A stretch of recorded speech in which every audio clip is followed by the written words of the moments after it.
आप बोलो, दास को आप बोलो।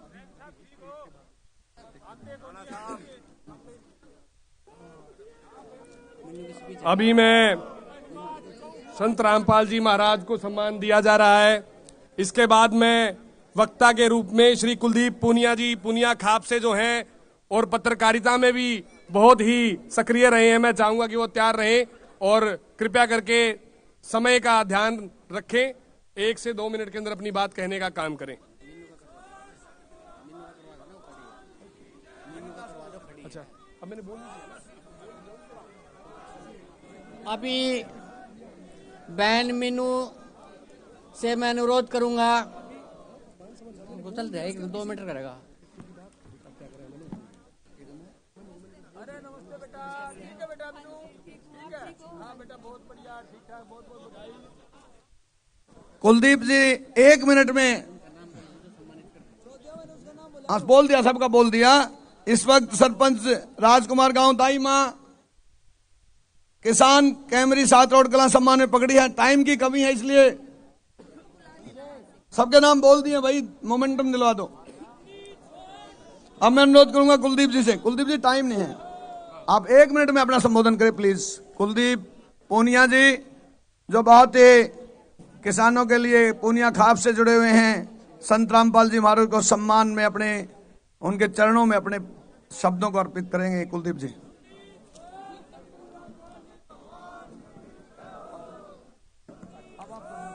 सत साहेब,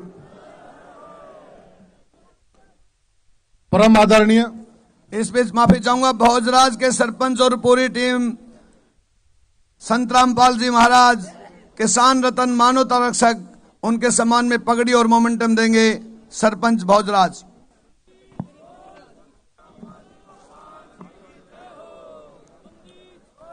परम पूजनीय संत रामपाल जी के चरणों में मेरा नमन और संत जी की जो पूरी टीम है, दोनों संत जी के सपुत्र जिन्होंने वाकई में पूरे हरियाणा ही नहीं पूरे संसार को यह जतला दिया कि पुत्र रतन किसे कहते हैं, पुत्र रतन का क्या महत्व होता है, पुत्र रतन के क्या कार्य होते हैं, वो अगर संसार में किसी ने जतलाया है तो दोनों जो संत जी के सपुत्र हैं इन्होंने जतलाया है। इनको भी बारंबार नमन। पूरी टीम संत जी की, सारी खाप सरदारी, तमाम जितनी भी हमारी किसान यूनियनें हैं जिन्होंने समय समय पर किसानों की रक्षा के लिए, किसानों के हक की लड़ाई जहां पर भी जरूरत हुई रात को 12 बजे भी लड़ने का काम किया है।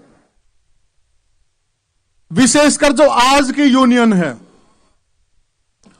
और इस यूनियन के हमारे हरियाणा के प्रधान, हमारे बड़े भाई पूर्व अधिकारी दिलबाग हुडा जी, साथियों एक अधिकारी के रूप में दिलबाग जी ने जिस प्रकार से जन से जो यात्रा शुरू की थी, मैं थोड़ा उस पर प्रकाश डालना चाहता हूं। उसके बाद हम संत जी ने जो जन कल्याण के कार्य किए उस पर आएंगे। जिस वक्त बीडीओ कृषि अधिकारी रहते हुए खंड जो विकास अधिकारी होते हैं, एक बार दिल्ली में बहुत बड़ी मीटिंग अटेंड कर हमारे जो किसान नेता दिलबाग हुडा जी आ रहे थे, वो प्रसंग मुझे आज भी याद है। तो इन्होंने देखा मायड़ के अंदर दोनों के दोनों रोड ब्लॉक, बहुत बड़ा जाम लगा हुआ था। और अक्सर जब रोड पर एक्सीडेंट होता है हमारी ये सोच होती है कि निकल जाएं, पता नहीं यार क्या हो, ऐसे कानून है, ये है वो, पता नहीं कितने प्रकार के हमारे दिमाग में ख्यालात आते हैं कि कहीं ये मुसीबत हमारे सिर ना मर जाए, हमारे गले ना पड़ जाए। परंतु उस वक्त रात का समय था, ये भी नहीं था घर पहुंचना, कोई बात नहीं। इन्होंने जो एक्सीडेंट जो बॉडीज थी उनको उठाया और उनको जिंदल हॉस्पिटल सकुशल पहुंचाया, और जब तक उनके परिवार नहीं आ गए तब तक ये इंसान घर नहीं गया। यहां से पता चलता है कि एक किसान के बेटे के अंदर किस प्रकार का दिल होता है। इसी प्रकार से एक बार इंद्री में जब ये अधिकारी थे, उस वक्त इंद्री के अंदर इसी प्रकार से एक एक्सीडेंट हुआ और बहुत सारे लोग वहां से गुजर गए, किसी ने भी उनको उठाने की जहमत नहीं की। तब फिर एक किसान का बेटा गाड़ी से नीचे उतरा और इन्होंने कहा कि मैं अधिकारी बाद में हूं, पहले मैं इस हरियाणा का नागरिक हूं, जिम्मेवार नागरिक हूं। उन लोगों को भी हॉस्पिटल में पहुंचाया और जब तक उनके परिवार नहीं आ गए तब तक ये अपने घर पर नहीं गए। पूरा अमला इनका लगा रहा। आपके नजदीकी गांव शाड़वा के अंदर वहां कुछ किसान कुएं के अंदर दब गए थे और उस वक्त गांव शाड़वा ने बहुत बड़ा एकता का जो परिचय दिया, किस प्रकार से बड़ी मुसीबत से लड़ा जा सकता है, उस वक्त गांव शाड़वा ने दिखाया था।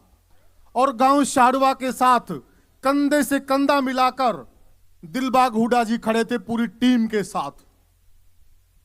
वो हमारे जो किसान भाई हैं वो बचे तो नहीं, परंतु जब तक उनका पार्थिव शरीर नहीं मिल गया, 3-4 दिन लगे थे शायद उस मुहिम में, तब तक दिलबाग सिंह हुड्डा चैन से नहीं सोए थे। साथियों, ये वो शख्स हैं। जब ये रिटायर हुए उसके बाद हमने देखा बहुत सारे लोग घरों में बैठ जाते हैं, परंतु एक किसान का बेटा घर में कभी भी नहीं बैठ सकता है। जिस प्रकार से संत रामपाल जी ने भी दिखाया कि वो किसान के बेटे हैं और जब किसान पर आपदा आई तो वो चैन की नींद नहीं सो पाए और उन्होंने पूरी टीम को भेज दिया, जाइए बचा लीजिए मेरी किसान कौम को, बचा लीजिए पूरी किसान सरदारी को। साथियों, तालियां होनी चाहिए इस बात के लिए।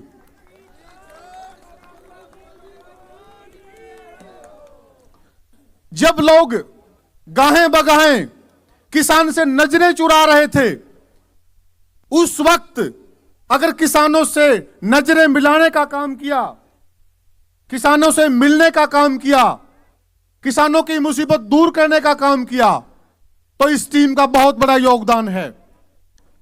किसी भी कीमत पर हम इस टीम का कर्ज नहीं चुका सकते, संत जी का कर्ज नहीं चुका सकते। दिल्ली के अंदर एक बहुत बड़ा अवार्ड था, भारत गौरव अवार्ड। वहां की जो मैनेजमेंट कमेटी थी, उन्होंने विशेष आग्रह किया कि हम दिल्ली के अंदर संत जी को सम्मानित करना चाहते हैं, और मैं धन्यवाद दूं संत जी का और संत जी का की टीम का।